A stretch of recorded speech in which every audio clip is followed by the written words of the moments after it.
6 signs you're subconsciously sabotaging yourself. What if the biggest roadblock in your life isn't your job, isn't your relationship, or even your circumstances? What if it's you? I know it sounds harsh, but stick with me. Here's a fact. Over 70% of people fail to hit their goals because of self-sabotage. Self-sabotaging behavior refers to intentional action or inaction that undermines people's progress and prevents them from accomplishing their goals. Self-sabotage occurs when we hinder our own success, and most of the time we don't even realize we're doing it. Does this feel like you? Maybe you've caught yourself wondering, like, why can't I have what I want? Or why can't I have what they have? Or why does this feel so hard when I'm trying so hard? I'm going to walk you through 6 signs that you might be self-sabotaging yourself, and more importantly, how to stop. Because once you can spot the problem, you can fix it. And let's be honest, we all want a great life.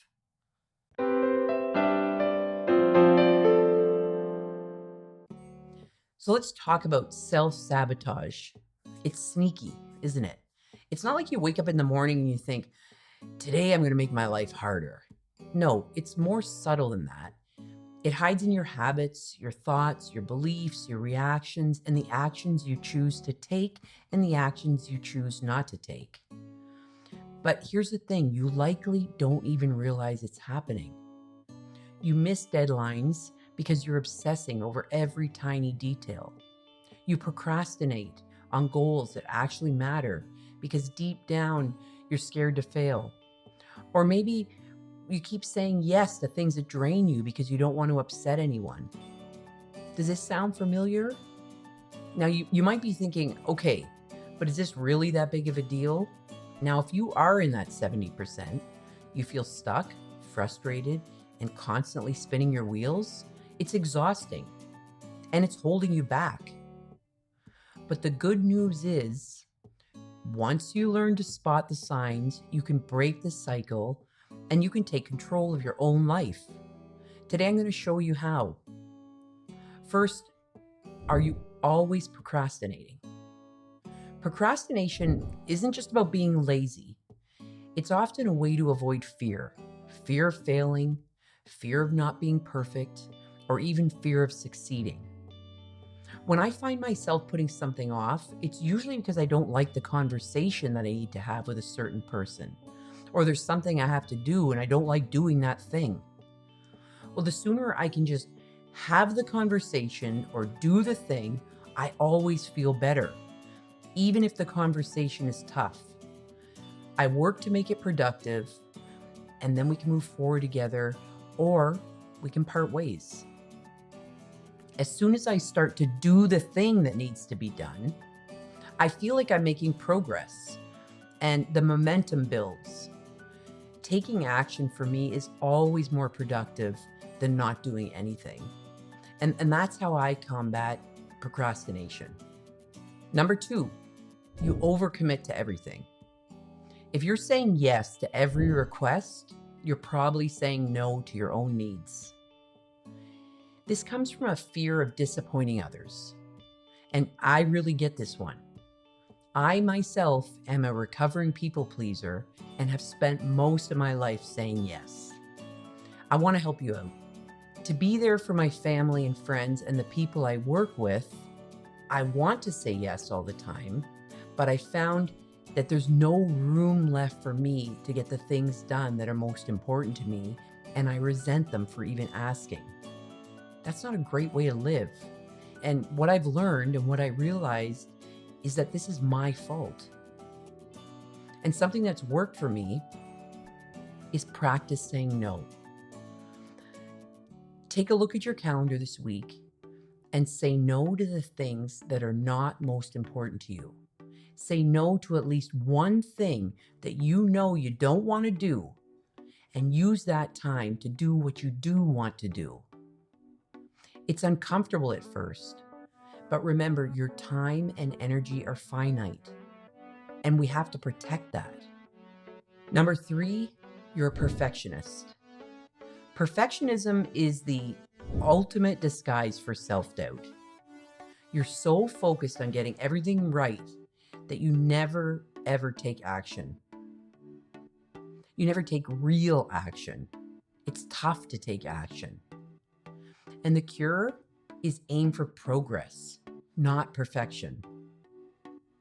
Set deadlines for yourself and stick to them. And even if the work isn't flawless, send it out. Number 4, you self-criticize constantly. That little voice in our head telling us that we're not good enough is lying. Negative self-talk drains us of our self-confidence and keeps us stuck. And we have to replace it with something constructive. So instead of saying, I'll never get this right, maybe say, I'm learning and I'll get better with practice. For over 20 years, I've been doing this inner work. And boy, some of the stuff I say to myself, I wouldn't dream of saying to anyone else. We have to catch ourselves and let these negative thoughts go because they aren't true. We are not fat or ugly or stupid or lazy or bossy or weak, or we're not just like our mother or bad at time management. We are all one thought away from a completely different experience. If you think you're not good at making money, then you're not good at making money. If you think you are good at making money, then that's going to be your focus and you're going to figure it out. Number 5, you avoid taking risks. Now, playing it safe might feel comfortable, but it's also a form of self-sabotage. Growth happens outside of our comfort zone. So we've got to change. If we keep on doing what we've always done, we're going to keep on getting what we always got. Start by taking small, calculated risks. Stretch yourself just a little, and you'll slowly build the confidence to tackle bigger challenges.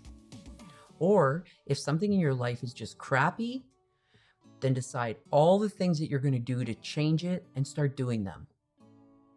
28 years ago, I knew I was not married to the right person. So what did I do? Well, at first I did nothing. I wanted to have kids. I wanted to get married only once. I believed in family. So I chose to ignore it for the next 7 years. And I'd fun with my boys and my friends and in my work. And then I thought, is this the relationship that I want to emulate for my boys? So I began to do this work of self-discovery. The boys' dad and I went to counseling. I went to counseling on my own. And then I took the biggest risk I've ever taken. I asked for a divorce. I knew that was the best choice for myself and my family. I decided who I was going to be during that time. For 5 years, I didn't date. I studied and learned how to divorce well. I spent all my time focused on what was best for my boys. I got to really know myself. I took a risk. I worked to create a good relationship with their dad. I stretched myself.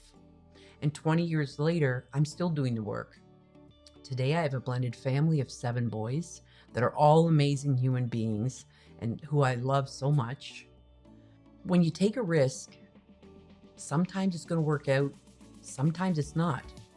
But if you don't take a risk, it for sure won't work out. And even when things don't work out, you're still moving forward because you'll learn and you'll grow from the failures and the mistakes. Number 6, you make excuses. Whether it's blaming your schedule or other people or the weather, excuses keeping you from taking responsibility. Flip the script. Instead of saying, I don't have time, try, I'm choosing to prioritize this right now. It's empowering and it puts you back in control. This year, I'm really working on improving my focus in my work and in my schedule, focus on my health, focus on the relationships that matter to me. So what I'm doing is every day I block time in my calendar to work on my business, time in my calendar to work with my clients. Every Wednesday and Sunday afternoon, I cook food for my family. Every evening, I spend time with the people that matter to me, or I work if they're not around. Everybody's getting older. Every Tuesday and Thursday night, I go to the gym, and I work out once on the weekend. I started doing this about 3/4 of the way through last year, and it's made a huge difference. This year, I'll improve my schedule. I'll value my time more and increase my focus. So here's the truth. Self-sabotage doesn't go away on its own. You have to call it out. You have to face it and take action to overcome it. Start by identifying which of these 6 signs resonate with you the most. Is it procrastination? Perfectionism? Go back through the video again. Maybe it's all 6, and that's okay. Awareness is the first step. From there, commit to change. Maybe you set a timer or tackle one task today, or you practice saying no to something that drains you. Remember, progress beats perfection every time. If you're ready to uncover what's really draining your happiness, you gotta check out my next video, Toxic Habits That Drain Your Happiness. Listen, your joy isn't lost. It's just buried under habits that you don't even realize are holding you back. This video will help you clear the fog, spot those toxic patterns, and take bold steps to rebuild a life you actually love. Don't wait for a breakthrough. Check it out and start reclaiming your happiness today. If you want to change, you gotta change.